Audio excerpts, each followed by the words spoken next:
ये एक दर्द है कौम का। कम से कम 4 तक ये बात पहुंचेगी, उम्मीद है एक दिन 4 लाख तक पहुंचेगी। कहती कोई तावीज दे दो जिससे मेरा भाई मेरे दरवाजे पे आ जाए। ये जाने नहीं देते, वो बुलाने नहीं आते। और तुझे क्या लगता है बीवी मिल गई तो दुनिया की सारी खुशियां मिल गई? अगर बीवी मिल गई तो तुझे सब कुछ मिल गया? खुदा की कसम, कल भी तेरे घर में जो बरकत थी बहन के कदमों की वजह से थी, आज भी जो बरकत है बहन के कदमों की वजह से बरकत है। अगर तुझे लगता है बहनें आएंगी तो तेरे नसीब का खा जाएंगी, सोच गलत है तेरी। आज भी दावे से कहता हूं, अगर घर की बरकतें उड़ जाएं, मुसल्ला बिछा ले, बहन को आके बैठा ले, हाथ उठा दे और कह दे या अल्लाह इस बहन के सदके में रोजी दे दे। हाथ नीचे बाद में आएंगे, खुदा की तरफ से रोजी पहले उतार दी जाए। तेरी वजह से अगर बहनें रोई तो फिर मरने के लिए तैयार हो। अल्लाह तुझे कब्र में गिरा के इतना रुलाएगा, इतना रुलाएगा। आज बहन रो रही है ना तो उसके आंसू पोंछने वाले हैं, शोहर है आंसू पोंछने वाला, औलाद है आंसू पोंछने वाली, बेटी है आंसू पोंछने वाली, बेटा है आंसू पोंछने वाला। उसका तो दुख टल जाएगा, उसका तो गम ढल जाएगा, लेकिन रुलाने वाले याद रख, अगर तू मरेगा खुदा कब्र में गिराएगा, इतना रुलाएगा, इतना रुलाएगा कि रोते रोते आंसू खत्म हो सकते हैं, कोई आंसू पोंछने वाला नजर नहीं आएगा।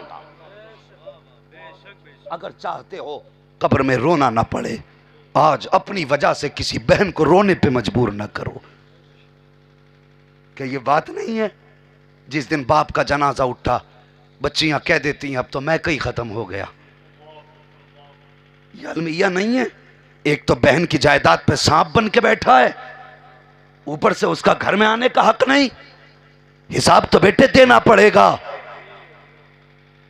जो 2 हिस्से बेटे के और 1 हिस्सा बेटी का खा के बैठते हो, फरिश्ते हलक में हाथ डाल डाल के निकालेंगे। उसकी जायदाद पे सांप बन के बैठे। वो एक बच्ची की कहानी है हजरत, सुनना जरा, बड़ी तकलीफ हुई उस कहानी को सुनकर। उसने अपने भाई को 40 बीघे जमीन दे दी थी। ले भाई क्या करूंगी, मेरी जायदाद तू ही ले ले, बस जब कभी आ जाया करूं तो वक्त पे 2 रोटी खिला दिया करना। बड़ी बात उसने कही थी बेटी ने। उसने कहा था भाई मैं तुझे 40 बीघे जमीन दे रही हूं, लेकिन याद रखना जब आऊंगी तेरे दरवाजे पे, इसलिए नहीं कि मैं 2 रोटी के लालच में आऊंगी, जब भी आऊंगी बाप की निशानियों को देखने आऊंगी, बाप की निशानियां देखने आऊंगी। इत्तेफाक से उस लड़की के हालात बिगड़ गए। हालात आज हम यहां बैठे, कल अल्लाह चाहे जमीन पे डाल दे। ये सदा हालात एक से नहीं रहते, तो इतराने की जरूरत नहीं है। अगर अमीर बनाया है खुदा ने तो बहन के दस्तरखान पे जाके प्लेट को घुमा घुमा के न देख कि कैसी धुली है, उसके बिस्तर को झाड़ के न बैठ कि कैसी चादर बिछाई है। कुछ भाइयों के दिमाग वो आसमान पे हो जाते हैं। बहनों के घर जाएंगे तो यूं कपड़ा लेंगे, बिछी चादर को यूं झाड़ेंगे। औकात दिखा रहा कमबख्त अपनी, कि ये दिखाना चाहता है कि तेरी औकात ये है कि तू गरीब है मैं अमीर हूं, जो चादर तूने बिछाई है ये मेरे लायक नहीं है। और जब बर्तन आगे लाए जाते हैं उठा के प्लेटें चेक करता है, फिर कहता जरा एक बार और पानी निकाल ला। ओ जालिम, तुझे पता है किसके दस्तरखान पे बैठा है? तुझे होश नहीं है। अगर तेरे प्लेट धोने से इसका दिल टूट गया तो याद रख, कोई तुझसे राजी हो या नाराज फर्क नहीं पड़ता। अगर ये रूठ गई तो मदीने वाला भी रूठ जाएगा, खुदा भी नाराज हो जाएगा। सोच समझ के कदम उठाया कर। हद करके फेंक दी जालिमों ने। बहनों को कचड़े का ढेर समझ लिया। ये आज भी तेरी इज्जत का बाइस है, कल भी तेरी इज्जत का बाइस थी। जब उसके हालात बिगड़े वो भाई के दरवाजे पे आई, भाई मेरे शोहर की तबीयत खराब है, सिर्फ 10,000 की जरूरत है। ये कोई बहुत पुरानी कहानी नहीं है, बहुत जल्दी की कहानी है। अगर चुगली ना होती, गीबत ना होती तो नाम भी बता देता, एड्रेस भी बता देता। लेकिन सुन, जब वो बहन भाई के दरवाजे पे 10,000 के लिए आई तो भाभी ने धक्का दिया और कहा कि अभी तक तेरी नीयत में पाप बसा है, कब तक लूटती रहेगी। ये कह के धक्के दे के वापस कर दिया। और मुझे बता, अगर दरवाजे से बहनें रो करके जाएंगी तो तुझसे किसने कह दिया जन्नत तेरे इंतजार में है? नहीं, खुदा की कसम, अगर बहन तेरे दरवाजे से रो के गई तो दावे से के जाता हूं जन्नत तेरे इंतजार में नहीं।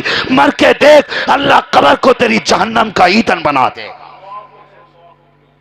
खुदा तारा कभी बेटियों के रोने का सबब न बनना।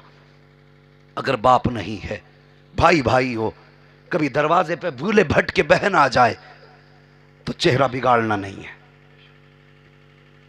समझ रहे हैं? क्या नहीं करना? बोलो। चेहरा नहीं बिगाड़ना है। आज बाप नहीं है, ये तू भी जानता है, लेकिन बहन आई है उस दीवार को देखने जो बाप ने अपने हाथ से बनाई थी। उस दरख्त के नीचे बैठने बेटी आई है जो बाप अपने हाथ से लगा के गया था। उस बिस्तर को देखने आई है जिस बिस्तर पे बाप लेटा करता था। उस चारपाई को देखने आई है जिस पर चारपाई से घर की रौनक रहती थी। अल्लाह अकबर। अगर वो आ जाए ना तो चेहरा बिगाड़ना नहीं, बल्कि चेहरे पे खुशी लाना, होठों पे मुस्कुराहट लाना, सीना चौड़ा करना, दरवाजे पे आके बहन का इस्तकबाल करना। खुदा की कसम जब तू ऐसे इस्तकबाल करेगा यार, चेहरा तेरा होगा, नज़ारे बाप के दिखाई दे जाएंगे, नज़ारे बाप के नजर आएंगे। और खुदा की कसम जब तू ऐसे करेगा तो इधर बहन का दिल खुश होगा, उधर कब्र में बाप की रूह मुस्कुराना शुरू कर देगी।